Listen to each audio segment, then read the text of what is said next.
নমস্কার সবাইকে। আশা করি আপনারা সকলে খুব ভালো আছেন। মিষ্টির আরও একটি নতুন গল্পে সব্বাইকে স্বাগতম।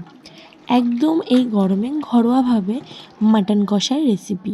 কম বেশি মাটন রান্না করে সবাই এক্সপার্ট, কিন্তু এটা একদম সিম্পল একটা রেসিপি যেটাতে ঘরোয়া উপকরণ দিয়েই মাটন রান্না করা যায়।